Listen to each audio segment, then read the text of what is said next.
చాలామంది ఏం చేస్తుంటారంటే సమాజంలో పండగ వచ్చింది, పండగ వస్తే ఏం చేస్తారు? నాకు కొత్త బట్టలు అండి, నా భార్యకి కొత్త బట్టలు, నా కుమారులు నా కుమార్తెలు అందరికీ కొత్త బట్టలు, మా నాన్నగారికి మా అమ్మగారికి అది పోయిన సంవత్సరం నేను వాడేసి పక్కన పెట్టేశాను కదా అది ఇచ్చే అని మనం వాడిన బట్టలు తల్లిదండ్రులకు ఇచ్చేవారు సమాజంలో ఉన్నారు. మన భార్య వేసుకున్న బట్టలు మన తల్లికి ఇచ్చేవారు కూడా సమాజంలో ఉన్నారు. అంటే తల్లిదండ్రుల మీద ఖర్చు పెట్టడానికి వారి మనస్సు అసలు ఏ విధంగానూ అంగీకరించదు. సృష్టికర్త అయిన అల్లా ఖురాన్లో నకలు చేస్తున్నాడు, జాగ్రత్తగా వినండి. యస్ అలూనక మాజా యున్ఫికూన్ కుల్ మా అన్ఫక్తుమ్ మిన్ ఖైర్ ఫలిల్ వాలిదైన్ వల్ అఖ్రబీనా వల్ యతామా వల్ మసాకీని వబ్ని సబీల్. ప్రవక్త వారి దగ్గరికి వచ్చి అడుగుతున్నారు కొంతమంది ప్రజలు, మేము ఏం ఖర్చు చేయాలి అని అడుగుతున్నారు. సృష్టికర్త అని అల్లా తెలియజేస్తున్నాడు, మీరేం ఖర్చు చేయాలని అడుగుతున్నారు కదా, మొట్టమొదటిగా మీరు ఎవరి మీద ఖర్చు చేయాలి? మీ తల్లిదండ్రుల మీద ఖర్చు చేయాలి. సుబ్హానల్లాహ్. మనము ఖర్చు చేయవలసి వస్తే మొట్టమొదటిగా ఎవరైనా ఉన్నారు అంటే అది మన తల్లిదండ్రులు. ఆ తర్వాత ఎవరు? మన బంధువులు, అలాగే అనాథలు, ఆ తర్వాత నిరుపేదలు, ఆ తర్వాత బాటసారులు. ఒక్కసారి గుండెల మీద చేసుకుని పరిశీలన చేయండి. మీరు వ్యాపారం చేసేవారైనా ఉద్యోగం చేసేవారైనా మీ యొక్క ఇన్కంలో నుంచి మీకు ఏదైతే సంపాదన వస్తుందో అందులో నుంచి మీ తల్లిదండ్రులకి ప్రతి నెల ఏమైనా ఇస్తున్నారా? ఇవ్వట్లేదు సోదరులారా, ఇవ్వటం లేదు.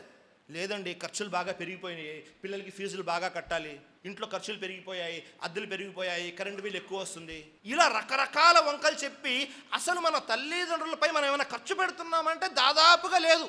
ఇల్లా మాషల్లా ఖర్చు పెట్టేవాళ్ళు ఉన్నారు, ప్రతి నెల ఖర్చు పెట్టేవాళ్ళు కూడా ఉన్నారు. సృష్టికర్త అల్లా ఖురాన్లో తెలియజేశాడు, మనం మన తల్లిదండ్రులపైయే మొట్టమొదటిగా ఖర్చు పెట్టాలి, మన భార్య పిల్లలపై కూడా ఖర్చు పెట్టాలి, కానీ మొదటిగా తల్లిదండ్రులు. ఈ ఖర్చు చేసే విషయంలో కూడా మనం ఏం చేస్తుంటామంటే మన పక్కవారు మన బంధువులు ఏమనుకుంటారా అని ఖర్చు పెట్టేవాళ్ళు కూడా ఉన్నారు సమాజంలో. అందరూ కొత్త బట్టలు కొనుక్కున్నాము, మన నాన్నగారికి కొనకపోతే అన్నయ్య వచ్చి ఏమి అడుగుతాడో, బాబాయ్ వచ్చి ఏమన్నా అడుగుతారేమో, ఏంట్రా నాన్నగారికి కొత్త బట్టలు కొనలేదు అని అంటారేమో, వేరే వాళ్ళు ఏమైనా అనుకుంటారేమో అని ఖర్చు పెట్టేవాళ్ళు ఉన్నారు.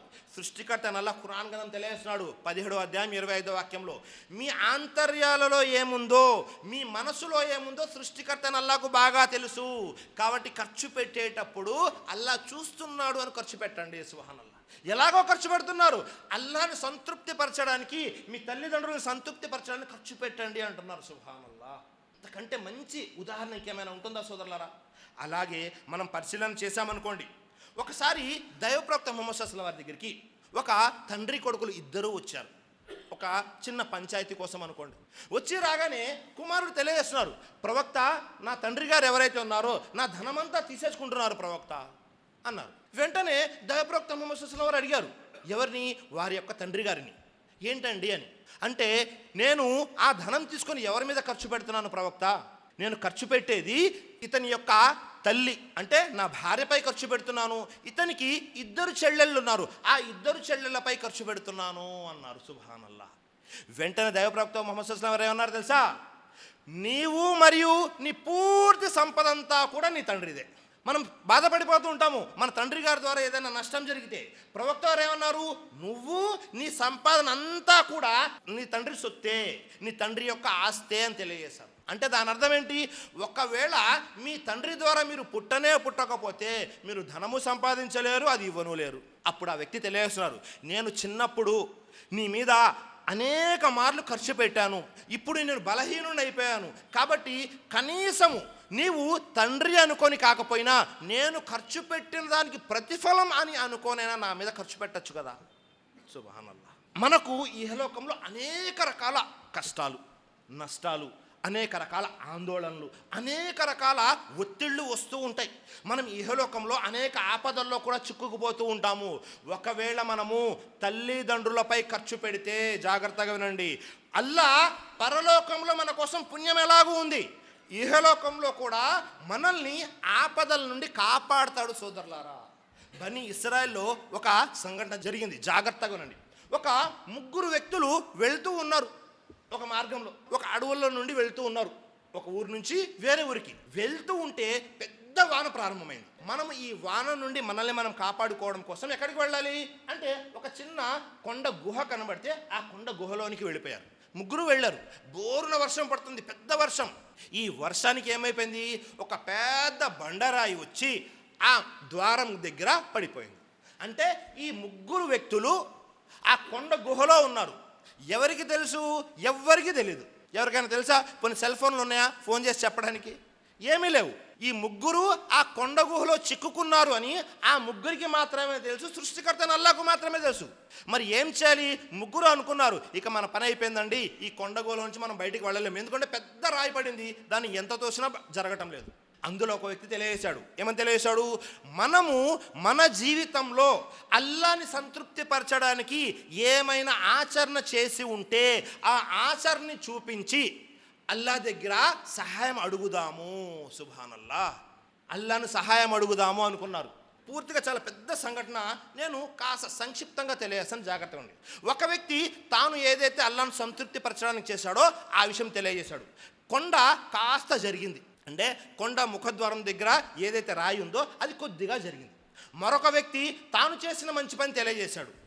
మూడో వ్యక్తి ఏం చేశాడో తెలుసా? అల్లా, నేను ఒక మేకల కాపరిని, ప్రతిరోజు మేకల్ని కాచుకుంటూ వెళ్ళి తిరిగి వచ్చి ఆ మేక పాలు పితికి మొట్టమొదటిగా నేను నా తల్లిదండ్రులకు ఇచ్చేవాడిని, నా తల్లిదండ్రులు తాగిన తర్వాతే నా భార్య పిల్లలకి ఇచ్చేవాడిని. ఒకరోజు ఏమైపోయింది, ఇలా మేకల్ని కాచుకుంటూ కాస్త దూరం వెళ్ళిపోయాను. తిరిగి వచ్చేసరికి నా తల్లిదండ్రులు నిద్రపోయారు.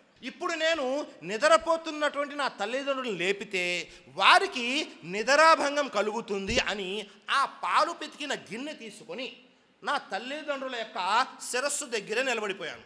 వారు లేచేంతవరకు, వారు ఎప్పుడు లేచారు? ఫజర్ నమాజ్ టైంలో లేచారు. సుబ్హానల్లాహ్. అప్పటి వరకు నేను అలాగే ఉన్నాను. అల్లా, నా తల్లిదండ్రులు లేచిన తర్వాత రాత్రంతా నిలబడి మొదటిగా నా తల్లిదండ్రులకి పాలు తాగించి ఆ తర్వాత నేను నా భార్య పిల్లలకి తాగించాను.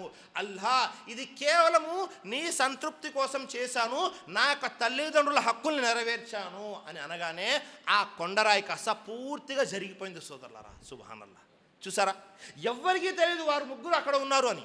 తల్లిదండ్రులకు మనం సేవ చేస్తే, వారి హక్కుల్ని నెరవేరిస్తే ఖచ్చితంగా అల్లా పరలోకంలో పుణ్యం ఎలాగూ ఇస్తాడు, స్వర్గం ఎలాగూ ఇస్తాడు. ఇహలోకంలో కూడా మనం ఏవేవైతే ఆపదల్లో చిక్కుకుపోతామో ఆ ఆపదల నుండి కూడా కాపాడుతాడు. సోదరులారా, కాబట్టి ఎప్పుడూ కూడా మనము ఏదైనా ఖర్చు చేసే ముందు నేను నా తల్లిదండ్రులపై ఖర్చు చేస్తున్నానా లేదా అని ఒక్కసారి పరిశీలన చేసుకోండి. చాలామంది తల్లిదండ్రుల విషయంలో చాలా అనాసక్తిగా ఉంటారు, చాలా అశ్రద్ధ చూపిస్తూ ఉంటారు. అలా చేయకూడదు సోదరులారా.